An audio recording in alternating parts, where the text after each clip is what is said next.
Now let's really start with our geography class.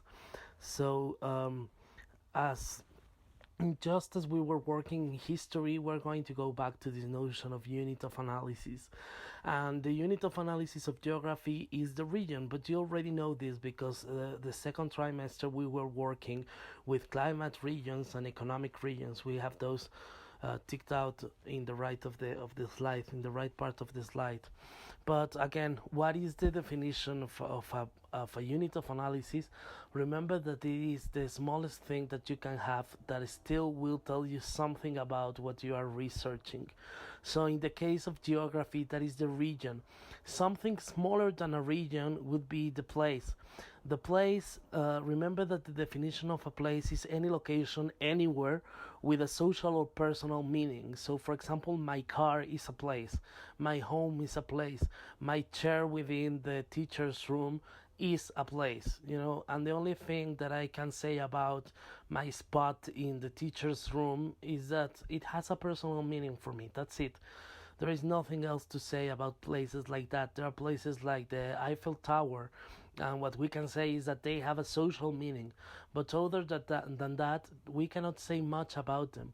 We can start talking about things in geography when we have a collection of places, when we have a group of places, and only in the case that those places have things in common. If those places have things in common, then we can talk about those things that they have in common, and that is a region. A region is a group of places that have common criteria, that share common criteria. We can group those places because they share things. So, for example, in here after the key, we can see what we studied last trimester. So, a bunch of places can share climate. Do you remember? In here we have a graph that is showing a plot that is showing more or less the behavior that we saw with temperature and precipitation. That is this Gaussian belt, these central tendencies that are going to show us how most of the information is going to be focused in the middle part of the graph, in that really high hump. For example, if you remember, or if you see in your notebook, you made these graphs about precipitation, and if you see the graph about Mazatlan, it has this huge lump going up because there is a period in which it really rains a lot.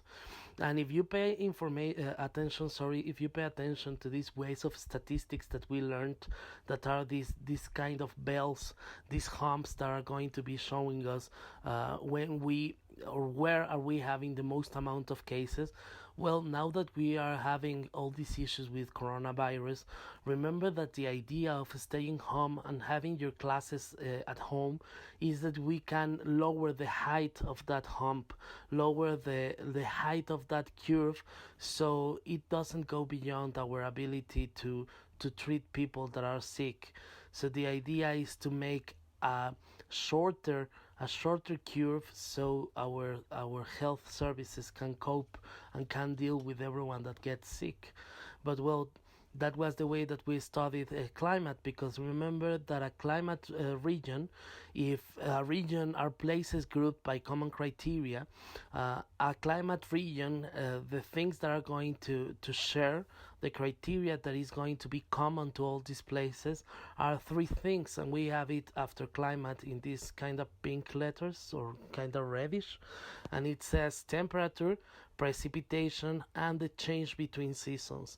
But remember that all these three things are in average, and averages are things that we can really show with a lot of clarity with this kind of plots in which we have these bells of the behavior of the data. So the average of temperature throughout the year, the average of precipitation, and the average of change between seasons. If several places share more or less these averages, then we can say that we have a climate region. We have exercises about this the last trimester. Remember that you plotted all the data of precipitation, and in your exams you plotted the data of temperature, and in the exercises that we had at class, in the classroom, remember that you had to tell me which places belong to the same climate region based on the graphs that you were able to draw using the data of precipitation throughout the year. So remember, if you are able to find several places that are going to be sharing these averages, then you have a region. Yes. Afterwards, we saw economic regions, and remember that economy, the basic notion of economy, is using nature and its resources for survival and for trading and for everything. So several ways we saw several ways in which we could classify economic regions. For example, based on the resources, we can have maps showing the resources that are being exploited in several places of the world, and we can have regions, for example, regions of gold, regions, places that share high amounts of gold mining, for example, right? Then we saw that we are also able to classify economic regions based in the activities. Remember that these activities are primary activities that are basically extraction related. Then we can have secondary activities that are transformation activities, so production, everything related to manufacture, to getting the things that we obtain from the primary economic activities and transforming them into products. That is the secondary type of economic activity. And finally, the tertiary economic activity, that is services. You remember? For example, banking, health services, even educational services. Those are tertiary economic activities. And finally, we saw that we could define an economic region based on the type of economic system that we have. So we saw that we have traditional systems, and that the characteristics of traditional systems is that those are systems in which we do not have money, and even if we have money, money is not the most important thing in those systems. The most important thing is status, and also that status is not going to be something from the individual, something personal, the status of one particular person. But in traditional economies, the status is something shared by a group, for example, a family or a clan or a tribe. Yes, and finally, we saw that we do not have contracts, that the thing that links society and all the individuals are joined together in this type of economic systems, in traditional economic systems, is through status.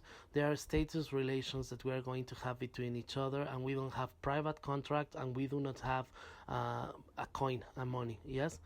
Also, we have, of course, modern economies that are just the opposite. I mean, we do have money. What is important is not the group but the individual, and the individuals are linked together through private contracts. For example, marriage. For example, a job contract. Yes, so remember, those are the main differences between traditional and modern economies. But within modern economies, we also studied several types of economies, like command economy. That is a type of economy in which the state is going to control all the production and distribution and the prices. All the market is going to be controlled by the state.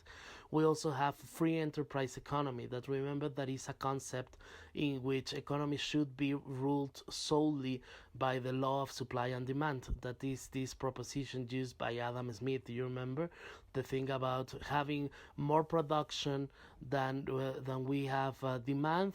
Then the prices are going to go down. But if I have more demand than I have production, then the prices are going to go really, really up. For example, nowadays we could expect we could expect the prices of this gel for the hands, this how do you say, this alcohol for the hands. The prices may very well go up. Why? Because we're having a lot of demand and perhaps not so much supply. Yes, and we also have mixed economies. We also saw this type of system that is actually, remember that I told you that free enterprise economy does not exist in the world per se. Like, no single country in the world is ruled solely by the market. Why? Because every single country has a state, and the state is always going to be regulating the market. For example, with minimum wages, that is not a bad thing, because if we wouldn't have the state telling the market that they cannot pay you less than certain amount of money for your work, then perhaps the companies would pay you really, really low prices for your work, and also perhaps they wouldn't give you any health services included in your work rights. So it is not bad to have the state intervening in the or having a part in the market. So mixed economies are the ones that actually do exist, because no country in the world is a completely free enterprise economy country. So the model that does actually exist is a mixed economy. A mixed economy is an economy in which the state has a part, has a saying in the market, but also companies and privates can be ruled by the law of supply and demand. So it's a mixture between command and free enterprise economy, some sort of mixture, not precisely, but you know the characteristics. And we finally also saw, well, remember that we saw that command economies are characteristic of socialist countries, for example, China, for example, Cuba, the former Union of Soviet Socialist Republics, that was Russia. Yes, usually the socialist countries are going to be the ones having common economies. And finally, we saw this model called one nation, two models or two systems, that is about China, in which remember that both Hong Kong and Macau used to be colonies of Great Britain. They used to be Great Britain's colonies. So in 1997, when England signed the independence of these territories, they signed a treaty with China saying that they had to remain capitalists for 50 years after the independence. So China actually is one country that has two types of systems. As they are a socialist country, then they have a common economy in which the state is going to rule the market. But both Macau and Hong Kong have a capitalist economy, because they have this treaty in which they have to remain capitalist for the next 50 years. Well, 50 years starting in 1997. So those are the criteria that we saw for economic regions. But what we are going to be seeing now are economic regions, and actually that is the last thing that we are going to be seeing for the year. Why? Because cultural regions are almost everything, and as we are going to be seeing in the following classes, even economic regions may be thought of as cultural regions. But before getting into that, and in order to understand why, we really need to know what is culture. So please, like, just for five seconds, try to think yourselves, what do you think that is culture? What would you say that is culture? Because trust me, it is a really difficult concept, and there is one discipline in science devoted to the study of culture, but it is not easy, and even this discipline hasn't reached an agreement on what is culture, and it is its object of study. So what do you think that is culture? How would you define culture? So, well, let's see some things. Do you remember here in the right lower corner we have this rectangle that we were seeing in history, right? If you can see in the circle in the middle, we have the definition of history that says the doing of men in time. And that is because remember that this square, this rectangle, is going to be representing the whole of reality. It is the universal set where we can find everything that exists. We have inside it the set of things that certain disciplines study. So in the case of the rectangle, the small rectangle that we have in the right lower corner, that set, that is the things that are the doing of men in time, well, that is the part of reality that history studies. But over here, in the central part of the slide, the big rectangle, again, we have this universal set. We have the whole list of phenomena that occur in reality, and the whole list of objects that exist in reality, everything that exists in the universe. And we have a set of things, a smaller set of things, a group of things that can be called culture. And so we're going to have a discipline, because this is a part of reality that we want to study. There is a discipline that is devoted to the study of culture, just as there is a discipline devoted to the study of the doing of men in time. And what is this discipline that is devoted to the study of culture?